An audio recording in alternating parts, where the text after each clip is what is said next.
bonjour à tous mes petits amis de la capitale et des grandes métropoles, et un bonjour à vous toutes et à vous tous. Alors, là, vous me voyez dans mon atelier. Vous voyez, c'est là que je travaille un peu le bois. Hein, quand j'ai besoin de faire quelques réparations, d'amélioration de l'habitat. Mais là, aujourd'hui, je voudrais pas vous parler de bricolage. Je sais pas pourquoi, j'ai pas envie, il n'y a pas un temps à bricoler. Il fait un peu froid, il y a du vent. Non, aujourd'hui, j'aimerais faire de la poésie. J'aimerais vous parler du grand plaisir de la campagne. Eh oui, il y en a du plaisir à la campagne, vous savez. Parce que, par exemple, le potager. Le potager, les fruits et les légumes. Enfin, d'abord les légumes. Le potager, c'est les légumes. Eh bien, on mange bio. On fait nos propres légumes nous-mêmes. Et on a nos arbres fruitiers. Et ça, les arbres fruitiers, eh bien, c'est tout. C'est toute la poésie, c'est un contact avec les arbres, on leur parle, on les cajole, voilà, et c'est un grand plaisir au printemps de déguster leurs fruits, ou même la pomme en septembre, octobre, hein, ah, oui, évidemment.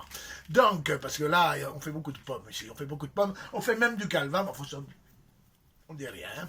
Alors, eh ben, je vais vous présenter surtout un arbre que vous ne connaissez point. Faut être dans nos campagnes pour le trouver, vous savez, cet arbre-là. Et pourtant, les fruits, vous en mangez. Hein. Je peux vous dire que les fruits, vous en mangez. Ah ben là, c'est pour l'instant ce que j'appellerais l'arbre mystère. Alors, on va faire un petit tour dans le verger et on va regarder un petit peu nos arbres fruitiers. Voilà, allez, on y va. Je vais vous montrer. Alors ça, c'est un pommier. Un pommier nain, hein. Il ne monte pas bien haut, il reste à cette taille-là. Ça, c'est un pommier que j'ai depuis 5 ans.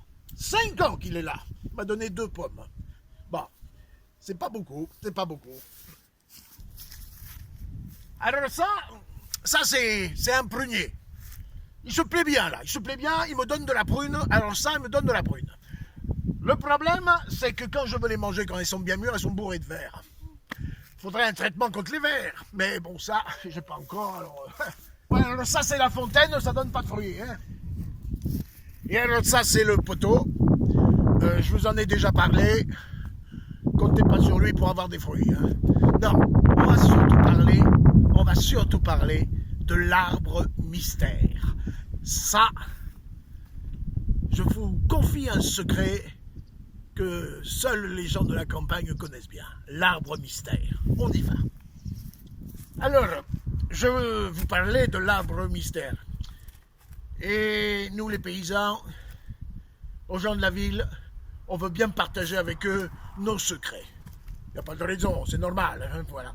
Alors, l'arbre mystère, eh ben, je vais vous dire comment il faut le chercher, le trouver, parce que c'est un arbre très rare, mais vraiment très très rare. Mais alors quand on en a un chez soi, c'est un régal, c'est un plaisir. Alors pour trouver l'arbre mystère, messieurs, dames, faut du courage. Faut du courage parce que faut partir dans les bois, dans les forêts, dans les champs, dans les plaines. Faut chercher à gauche, à droite. On y passe des heures et des jours. Hein. Ah oui. C'est rare, hein, c'est rare. Mais quand on l'a trouvé, je vous jure, alors là, c'est le grand plaisir. Et moi, j'ai la chance d'avoir un arbre mystère à la maison, dans mon jardin. Alors, l'arbre mystère, il faut vraiment s'en occuper, par contre. Parce que quand on l'a déterré de l'endroit où on l'a trouvé, qu'on l'amène ici, après, ça demande du soin, hein, du soin. Faut lui mettre de l'engrais, vous voyez. Faut lui mettre de l'engrais. Alors, je vais vous montrer comment on prépare l'engrais de l'arbre mystère. D'abord, on rentre dans l'atelier, parce que je vais faire ça devant vous, là, hein, c'est pas un problème. Alors, la préparation pour engraisser l'arbre mystère. Il faut d'abord un peu de lait de vache, mais alors du vrai lait de vache, hein, pris au pied de la vache, hein, qui est bien crémeux, vous voyez, bien crémeux, bien gras, hein, qui met bien de la graisse, qui donne de la force. Et on met ça dans un peu d'eau, dans une dizaine de litres d'eau. Voilà.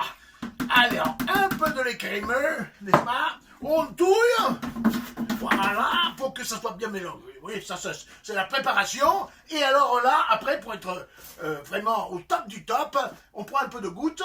Et c'est de la goutte de chez nous. On prend un peu de goutte. Voilà. Et ça donne un peu de pêche. Voilà, alors on y va, on va arroser l'arbre mystère.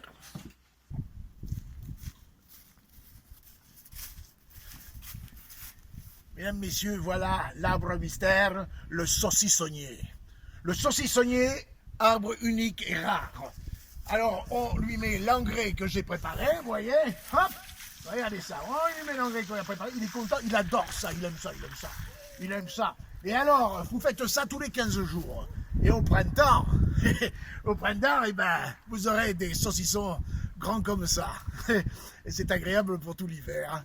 Alors, si j'ai un conseil à vous donner, si vous voulez avoir un bel saucissonnier, commencez dès maintenant à le chercher un peu partout dans la campagne. Vous voyez, le saucissonnier, la pêche au saucissonnier, c'est un peu comme la chasse au dahu.